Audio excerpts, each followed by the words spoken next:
We are live. No viewers so far. All right.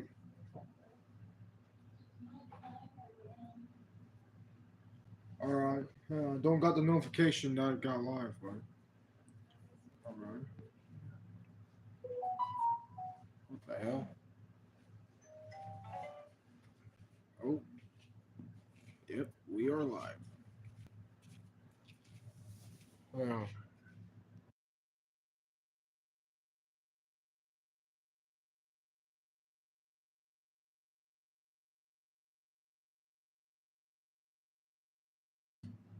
Anyways, we are live, chat. No viewers, but all right. So, by the title of this stream, of a way, this live stream is sort of like a sequel to my other live stream a couple months back, like the primordials. Yeah, my other live stream where I made that live stream about like the primordial gods. Hang on. Like, if y'all don't remember, this is like a couple. Like, like this live stream is kind of a sequel to this live stream, the primordials. Yeah, that one. Anyways, now by the title of this live stream, Isaiah, what the hell are you talking about now? Something trippy I figured out one night when I was out walking out. And this might make sense if people like get deep in the Bible, like how who God really is. And yes, it kind of involves with some Gnostic teachings as well. Now, from the Old Testament, kind of, God's original name was not God. It was usually a name known as Yahweh. Now, if those who know about Gnostic teachings or watch my live stream think about the name Yahweh, does that name remind you of a certain name? Those that know, if those that do know, leave it in the comments. Yeah, Yahweh, short for Yaldabaoth. Yeah, even the Bible itself proves that God is like Yaldabaoth, the demiurge. Anyways, there's gonna be some trippy stuff y'all gonna learn about. And the weirdest thing is, no one even talks about this. They don't want us to know the truth. And YouTube, please do not copyright this. Like, I'm just figuring out some truth, all right? So no need to be like, ugh. All right. How many gods does the Bible mention? Most Christians and believers will immediately say that there's only one God in the Bible, the one true God. But they would all be wrong. First of all, the God in the Bible, YHWH, is Yahweh, actually two gods that were merged into one. But I already made a whole bunch of Christians mad explaining that bit in my first video. Instead, let's talk about the other gods that you might find in the Bible, starting with the gods from Egypt. The Egyptian gods aren't directly mentioned in the Bible. However, they are referenced. I mean, okay, like basically, like if you guys like know the Moses story, when like Moses dealt with the Pharaoh, they kind of did like mention like the Egyptian god's name, like Ra and shit. But yeah, as gods that exist and have powers rivaling Yahweh's. Think of the burning bush, for example. Not that one, the Moses one, the one that God used to call Moses. Hey, what up, Muso? I want to free my peeps from Egypt already, so you need to do that, I decided. Oh, but God, the Pharaoh has actual magicians and sorcerers. That's how we all know he's the Pharaoh. Oh yeah, and also think about it, chat. If you get deep into like the Moses story, when God granted Moses the power to like turn his staff into a snake, when he challenged the Pharaoh had his two Egyptian magicians that had their own staffs that can turn to snakes. Now think about it. Who granted them power? Because we don't know. It surely wasn't the Christian God, would it? People think it's Satan, but since they are Egyptian and they don't really believe in the Abrahamics, think about it. The only ones that could grant them powers could have been the Egyptian gods. So therefore, if the magicians had that power, that will mean the Egyptian gods are canon to the Abrahamic pantheon in a way. So that will mean Egyptian gods like Ra, Anubis, Osiris, and Set they would have existed before. How will I prove that you sent me? Don't worry, Momo. I'm giving you an ace under your sleeve in the shape of your hand. My hand is always under my sleeve. What the hell is happening to my hand? It's all white. Yup. Just as if you had leopard. And oh yeah, by the way, like my questions if God's a peaceful God. So basically, if you all know about Christianity, you know how a snake represents like Satan in a way, like how Lucifer's rebellions, the serpent from the Garden of Eden. But when God granted Moses a power, why would God use a snake as a symbol? When God, like in the Bible, they even say that humans and snakes do not merge with each other, like they do not belong with each other. So think about it. Yaldabaoth stuff, because for starters, hang on. If you know about Gnostic teachings, if you all know like who Yaldabaoth is, to God Satan, hang on. If you see like a Gnostic art of like Yaldabaoth, like you know the giant serpent with like Yaldabaoth, a figure of no. See, well, makes sense because, hang on. See, by the way, this is the image of Yaldabaoth over here. Now you're understanding what the fuck is this? This is Yaldabaoth. This is the actual like biblical god that people, the Gnostics, believe in. See, it's a giant serpent with like a lion face and kind of similar how God, because there's like a star over there and the moon and like a sun disk of a praise. Yep.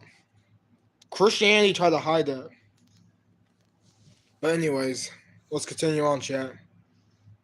Just put it in your pocket and take it out again. Oh, so the magic trick is that I can give my hand leprosy on command and take it away, yeah. I don't think that's good enough. Or throw your stick on the ground. Oh my, that's a snake! Yeah, it changes that. Well, that's a little better, I guess. Yeah, so when anyone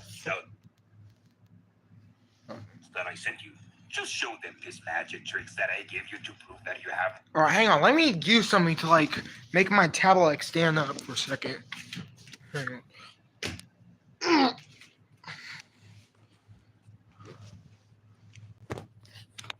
Oh, come on, stand up proper. Come on.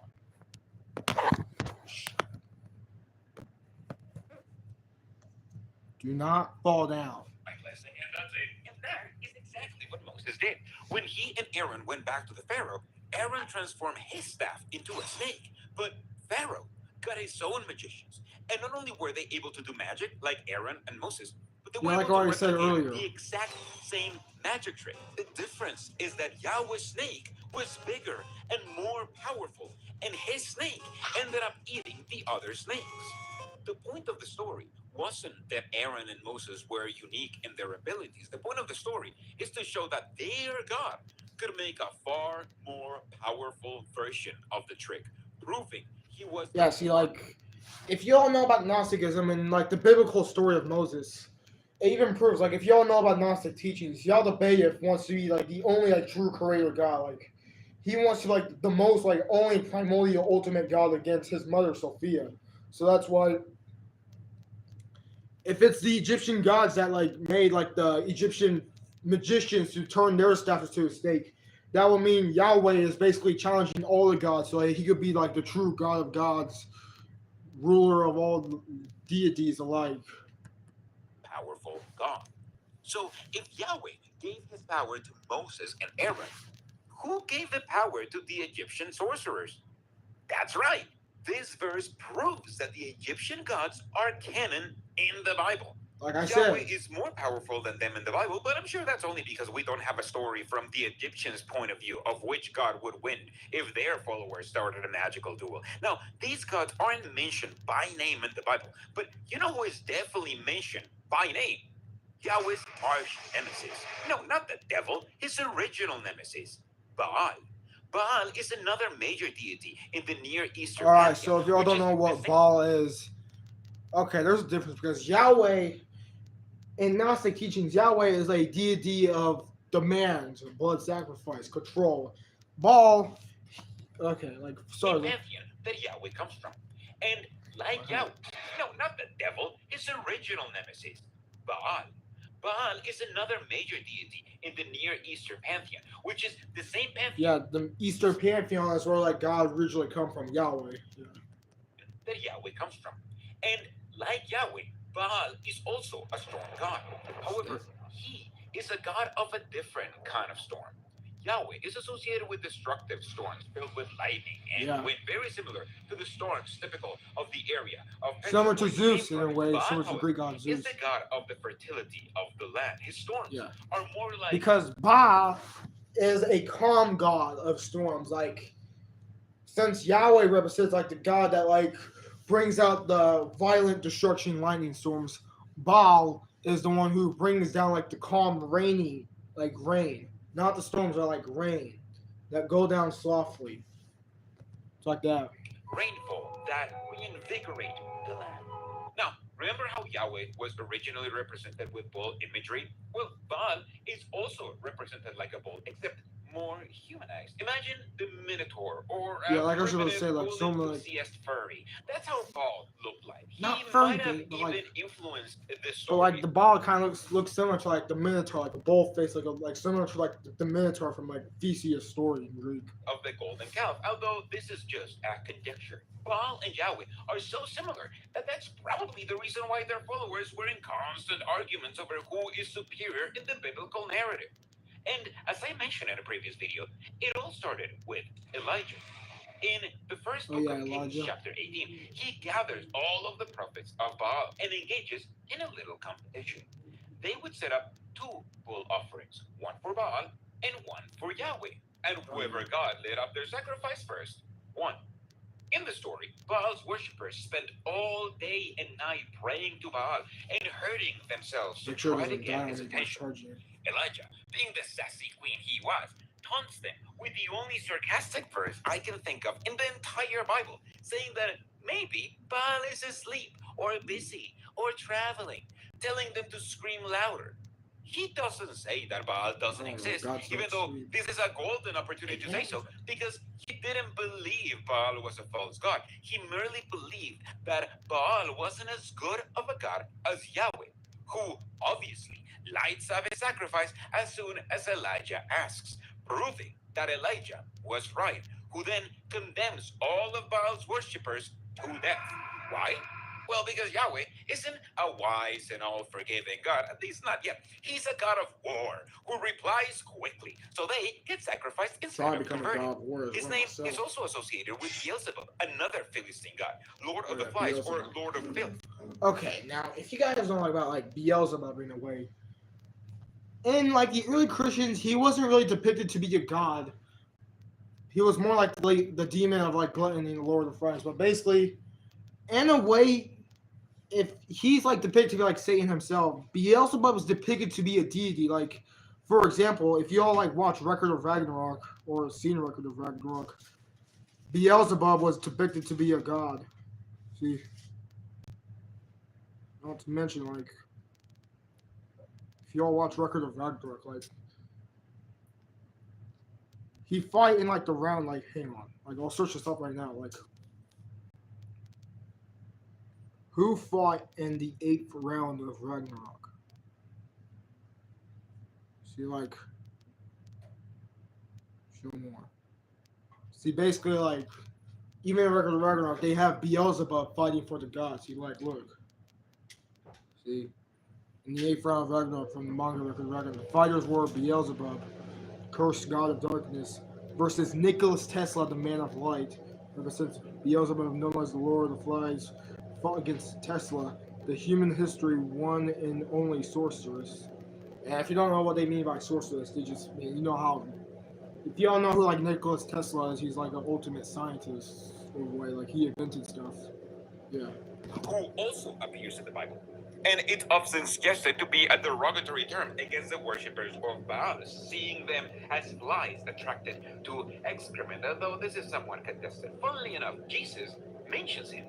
In Mark chapter 3, verse 22, Jesus drives out demons and identifies Beelzebub as their prince, identifying him either as a very powerful demon or as Satan himself, depending on your interpretation. But there's a God that's different than all of these gods because A lot of people believe this is the god, or rather, the goddess that Yahweh liked the most. Romantically, I mean.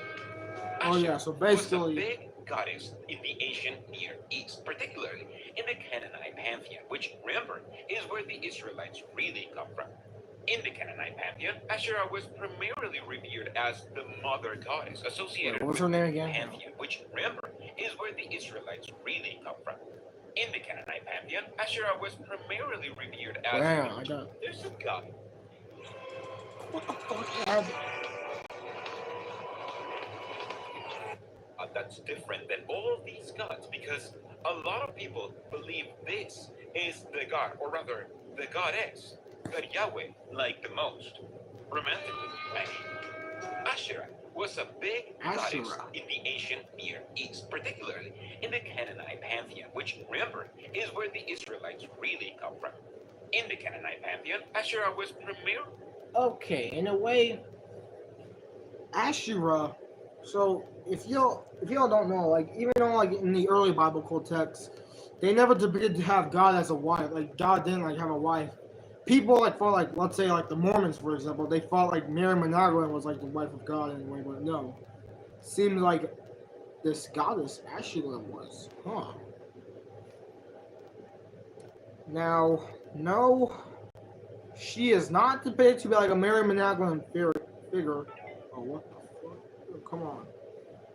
But dude, come on, I'm trying to do a live stream. Don't be doing this. But like Asherah is not a mother of Jesus, but if y'all know like who Yaldabaoth is, like you know, like fuck it. So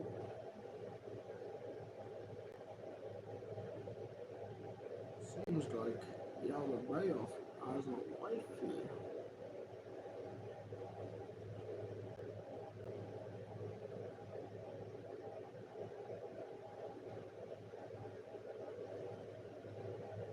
Now it leads me to wonder.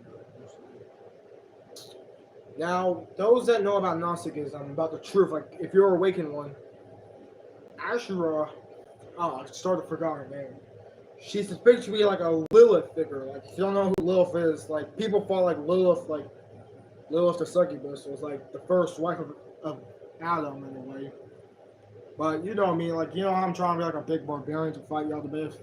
And after I do kill those gods, kill Yaldabaoth, definitely do it. Like when I see Asherah, I'm gonna be like this.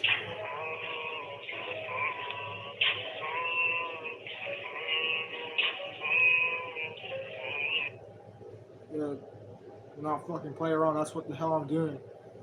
After I bring peace back to this cosmos, fucking doing it regardless. Anyways, all jokes aside, let's continue on. Really revered as the mother goddess, associated with fertility, childbirth, and creation. She was often depicted as a protector and nurturer. And she was also the main love interest of El, the chief god. Yahweh. If a creator chief god is married to a nice, heavenly, fertile mother, then you pretty much have 90% of people represented in the pantheon, man and woman, which is why that happens over and over and over again in other mythologies all the time. And yeah, similar like how most other like leader, like god leader of pantheons, like let's say like depicted like Zeus, Odin, and Shiva, they have wives themselves. Like Zeus has Hera, Odin has Freya, and Shiva. Okay, I got studied Hinduism, and Shiva has like 3 wives. I forgot their names because they're hard to pronounce in like Indian like ways. Since El and Yahweh merged together to create the ultimate God, there's evidence pointing to Asherah also being venerated as Yahweh's consort. The only Yudahite temple discovered by archaeologists follows the general design of Solomon's temple, with an outer courtyard for sacrifices and an inner holy of holies, which is where Yahweh was venerated through the Ark of the Covenant. This other temple, however, is even older than that, and instead of the Ark of the Covenant, it has 2 stones with 2 incense altars. Now, look at this set of stones. One stone is always larger than the other. That seems to imply that this set was used to not only worship two different gods, but that one of those gods was considered a lesser deity. This is even more interesting when you consider that Yahweh's only Yeah. ancient representation is not through tradition. So, damn. So, the way how it shows this video mentions how Yahweh's abusive husband as well.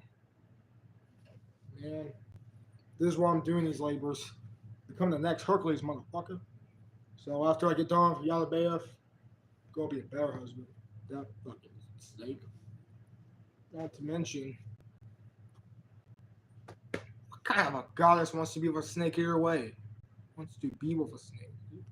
But with a standing stone, since he is an iconical. That obviously means that at least one of the stones is meant to represent Yahweh. The second one, however, has been theorized to be for Asherah. We know that the Israelites directly worship Asherah as a goddess, since the Bible tells us that she was one of the gods that Hezekiah removed from Israel when he implemented the reforms of exclusive Yahweh devotion. Plus, lots of archaeologists have found a lot of ancient Israelite female figurines with big boobies in ancient Israelite sites. And you know what they say about big boobs? They always represent the fertility goddess. We don't know how. Yeah, like how the pages to like Greek mythology, if you think about it, like if you all know about Greek mythology, the goddesses are like, let's say like Hera is like the queen of all women, like the goddesses of goddesses, the goddess of like marriage, and Demeter is the goddess of fertility and like nature, and like how Hestia is like the goddess of like, you know, like family dinners, like family and stuff, and other goddesses like that are daughters of Zeus, like Aphrodite, the goddess of love, Athena, goddess of wisdom, Persephone, goddess of springtime, and Artemis, the goddess of the hunt. Yeah, like that. Widespread the worship of Asherah was within the Israelites, but it had to exist and to be a problem big enough for the Bible to condemn it.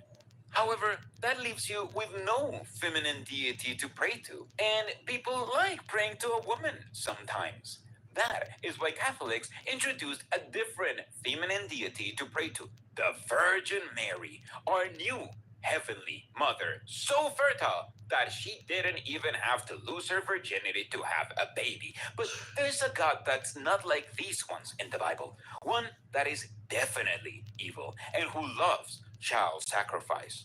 And his name. Hey, what the ad, bro? YouTube, just like stop this ad. Like, let's listen. Like, I like Is Moloch. listen. Let's listen. These ones in the Bible, one that is definitely evil and who loves child sacrifice. And his name is Moloch.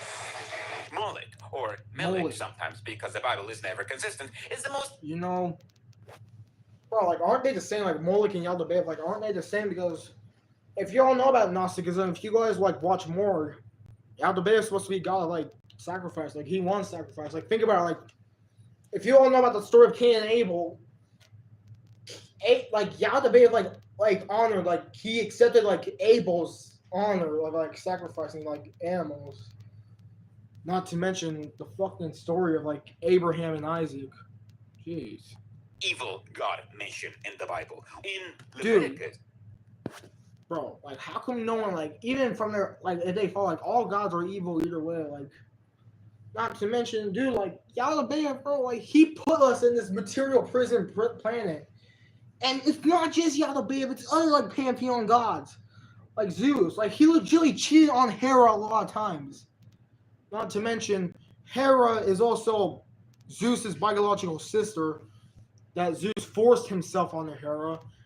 And Odin, he's a god of war and death, so that means he took lives. And Shiva, bro, just think about it. Shiva. If you all know about Hinduism, you know what kind of god Shiva is. A destroyer. That kind of shit. It tells Israel that they were not allowed to offer their children Hindus, to Moloch. A warning that I wish parents would have heard of Dan Schneider. if all the pantheons were existing, y'all know we should not mess with Shiva either way because, bro, like they say like the whole universe relies inside of him, so like he's kind of like one of the like leader deities of Hinduism as Soon, well. he is also one of the gods that Solomon, who according to Christians was the second smartest person alive, started worshipping. Moloch is God's worst enemy, with constant condemnations against him and his worship, which, remember, is always associated with child sacrifices. And it might all just be fake news. Because when we ask experts about this god, like Israel Finkelstein, he, like many other experts, Hey, the fuck? child sacrifices. And it might all just be fake news. Because when we ask experts about this guy, like Israel Finkelstein, he, like many other experts, Dude, what's happening? Every time I get to this part, it just freezes. It's not just this video. There's other like, oh my god, damn it, internet. Right, don't do this to like my talent when I'm streaming. Thank you, but like, shoot, what's happening?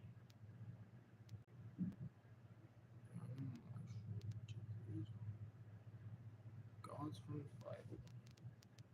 So like, 5 insane Bible facts that you won't believe. The last one will surprise you. 1. The oldest person to ever live in the Bible was a man named Methuselah. see, I'm like, uh-huh.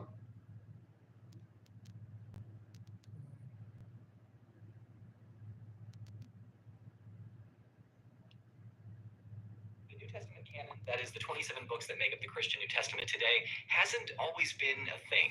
It only became the standard canon in the late 4th century. One of the very first people to make a closed New Testament canon was an evangelist named Marcion. He created his canon in the 140 CE. It consisted of 12 books, 10 books attributed to the Apostle Paul, his own edited version of the Gospel of Luke, and his own work called Antitheses. That final book apparently contrasted Jesus' teachings with the Old Testament, showing that the Jewish God and Jesus were at odds with each other.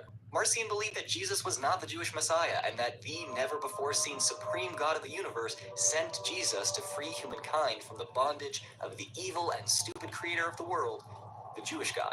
When Marcion pitched his ideas to the clergy in Rome in 144, he was excommunicated. But he was still able to spread his version of Christianity in the Eastern Roman Empire, where it endured for...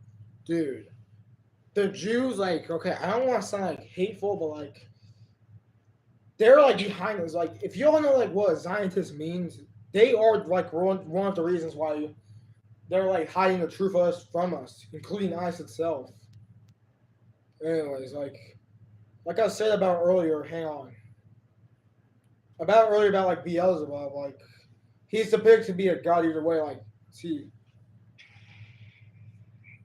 even at like the season 3 trailer, I'm fucking excited about it. I can't wait, dude. Hang on.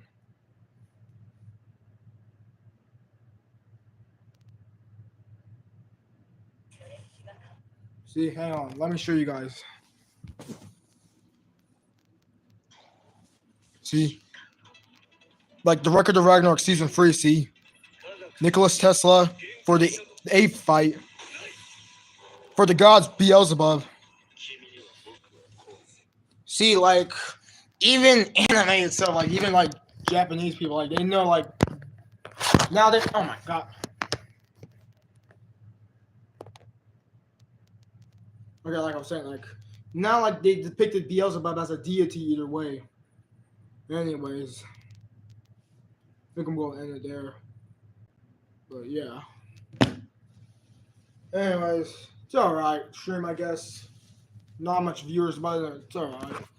So, tomorrow's a big day, though, so I'll be live streaming again tomorrow because me and my boy, John, we're going to a certain place. Rockstar Skateboard. Anyways, all of you have a good one for the afternoon, and I'll see you guys tomorrow. Peace.